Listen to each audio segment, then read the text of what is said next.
Hello guys, आता बघू शकता की तुम्ही पाण्याला उकळी आलेले आहे. त्याच्यामध्ये आपण तांदूळ घालून घेऊया. तांदूळ घातलेला आहे. आता याला आपण 80% शिजवून घेऊया. 80% शिजून झालेला आहे.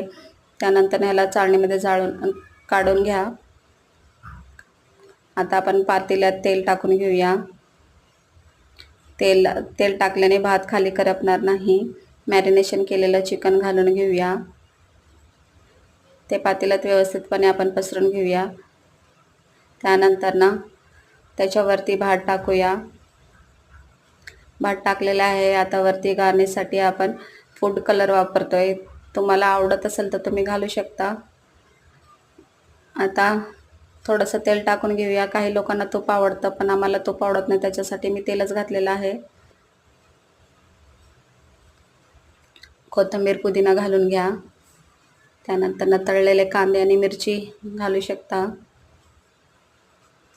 आता आपण मंद आचेवर 20 मिनिटं ह्याला दम काढून घेऊया.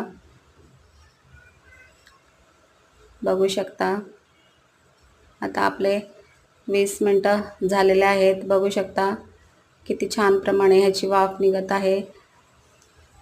तुम्हाला आवडला असेल तर तुम्ही नक्की करून बघा. लहान मुलं खूप आवडीने खातील. तर बघू शकता किती छान पद्धतीने ही बिर्याणी झालेली आहे. तुम्हाला आवडला असेल तर लाईक करा, सबस्क्राईब करा आणि शेअर करायला विसरू नका. थँक्यू.